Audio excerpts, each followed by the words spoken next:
we've got a shocking undefeated matchup here as the New England Patriots host the Seattle Seahawks after their upset victory over the Cincinnati Bengals in Week 1. Seattle Seahawks took care of business against the Denver Broncos here, especially too after a slow start. It's going to be a fun matchup here, Ryan. I'm looking forward to hearing your deep analysis on the Patriots Week 1 performance and what they have to do to win in Week 2. Before we hear that, though, if you have not already, go ahead and subscribe to the Tracy Take. And while you're at it, leave a like and a comment. Let us know who you think is going to win this game. In Week 1, through our Week 1 prediction videos, we nearly got 100 new subscribers for the whole week. In these Week 2 prediction videos, let's see if we can break that 100 new subscriber threshold within just this 1 week's worth of videos here. Any help is greatly appreciated. Ryan, I'll throw it over to you here. New England Patriots, they won. I'm sure you're shocked, just probably like everybody else. And so I think he had some fortune going up against the Bengals in Week 1. I think they are allergic to Week 1 victories. I say that someone's going to post in a comment they won like 2 or 3 years ago in Week 1. They're 1-4 in their 5 Week 1 games against under Zach Taylor.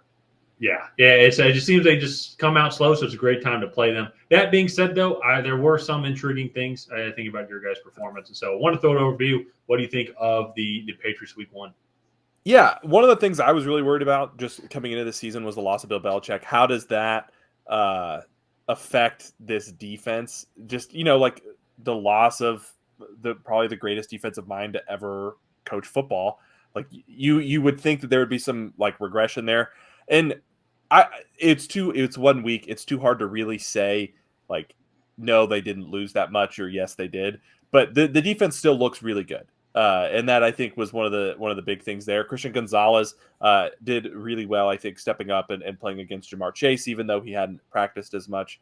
I was just looking at this on Twitter, but it's like he's locked up in 5 games. He locked up Tyreek Hill, Jamar Chase, and then AJ Brown. I forget the others, but he had a really rough gauntlet as a rookie in his 4 games. He played against CeeDee Lamb, but he only played like 15 minutes of football like that day. So I forget who they played in Week 3. Oh, Garrett Wilson. It was Garrett Wilson. Pretty crazy actually. Just for the five games that he's played. Yeah, and so now he gets DK Metcalf this week. So it doesn't really get easier, but like just looking at this defense as a whole, I think they're going to do a pretty good job this year. They'll probably be a top 10 defense. And they did a good job of stopping the run. I was actually pretty impressed with them getting after the passer in key situations. I felt they dialed up blitzes well, schemed them up well.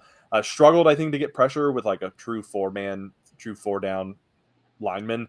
But I will say, like, this Bengals, they just invested a lot in the right tackle, Orlando Brown, last year. They have Ted Karras at center, Alex Kappa as well. So, like, it was a decent offensive line. Kind of coming to this matchup, though, with the Seahawks, George Fant did hurt his knee, the right tackle. Abraham Lucas, I believe, started the season on the PUP list. So they're going to be down to their third right tackle. And then this offensive line, they have Charles Cross on the left side, but the interior not quite as strong as I would say the Bengals. So that'll be an interesting matchup that I think the Patriots can take advantage of there. But I think the receiving core, the Bengals didn't have T. Higgins, so they really just had Jamar Chase. And it'll be really interesting to see what the Patriots are able to do against DK Metcalf, Tyler Lockett, Jackson Smith, and Jigba. And then they also have Kenneth Walker and Zach Charbonnet as well in the backfield. So 5 really good offensive weapons there that they have. And then also going on the flip side of that, this Patriots offense, I was not super impressed with what they were able to do. Felt play calling got a little conservative, a lot of run, pass, 3 and outs, and just a little bit lazy. Ramondre Stevenson did have a good day, but you can't rely on him to have 25 carries for 125 yards every week. So he'll run him into the ground. And that's why I think it's going to be interesting, too, here with the Seahawks, because they had a very unique game. And I'll kind of break that down here in a second. But before I do that, if you do like to put a couple bucks down on the Patriots and Seahawks games, be sure to check out the link down below at BetUS. They have a bunch of great promotions going on right now for first-time players. And so, coming into this matchup here, as much as a win is a win, for the Patriots here, I think that it was very unique as well because they benefited from the misfortunes of the other team. While the Seahawks were able to kind of overcome their misfortunes and really just poor play early on in the game.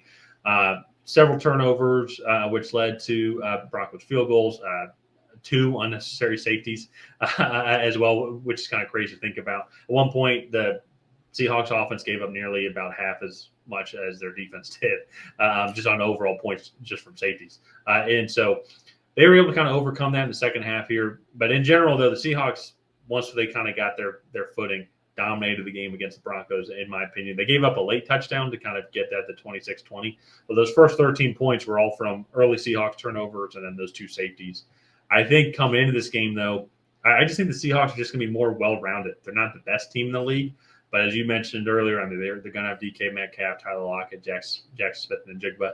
Geno Smith is average, maybe below average quarterback. It's not really a knack against him. There's a lot of really good quarterbacks in the league. Yeah. And so I think that's kind of naturally might put him a little bit more below average.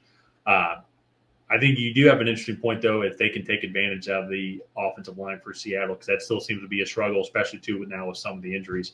But defensively, though, I know they were going up against Bo Nix and the Broncos offense, which isn't really much to say. But I thought the Seahawks defense played well and is probably going to be, at minimum, on par to what y'all face against Cincinnati. Yeah, I think New England is probably a better team, especially after watching the game today, than Denver. So I think it'll be a little bit more of a challenge. But I think if Seattle can come in and play a semi-clean game, it really should be no problem for them. And that's who I'm going with in this matchup is Seattle.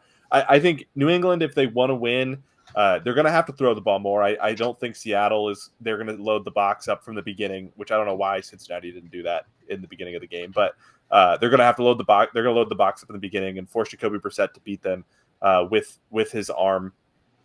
And from there, I think New England is going to have to get after Geno Smith and make him uncomfortable and do a good job of covering DK Metcalf down the field, because I think they can do all of these things. It's just, can they do it for 4 quarters and then can they also play good, even football on both sides of the ball? Like, Yeah. that to me, I think is just like, there's so many questions around New England. They're so young and inexperienced now, which is something I've hardly ever said in my lifetime. And I think Seattle is just going to be the veteran team, and they're going to come in and just kind of slowly win. And I think at the end, it'll probably be a 31-21 victory. Well, and that's right. I think the performance from the Bengals defense today or the Bengals defense overall is good, maybe slightly above average. You know, especially they've got a decent defensive front seven. Maybe it wasn't their best game, but even then too, a lot of mistakes from the offense is what helped put points on the board for the New England Patriots. And so I think at minimum they're going to be facing something similar to what Seattle's going to be able to provide. Yeah. And so they will be at home, which is going to help out a lot. But I still think, though, to your point, I think they'll just slowly, kind of methodically, just get ahead 13 points. By the time the fourth quarter comes. And so I just think that's going to be tough for them to move the ball overall. I think they're going to be able to provide some good pressure both on the offensive line, but also too, I think their secondary is going to be significantly better than y'all's receiving room. So I'm also going to go with Seattle in this game. Yeah, so we're both taking the Seahawks here. That hurts me as a Patriots fan, but gotta take who I think is actually going to win. So let's go ahead and wrap this one up. If you guys have not already, please go ahead and like and subscribe. Leave a comment down below on who you think is going to come out ahead in this matchup. Will it be the Seattle Seahawks? Will it be the New England Patriots? Other than that, we will see you guys next time.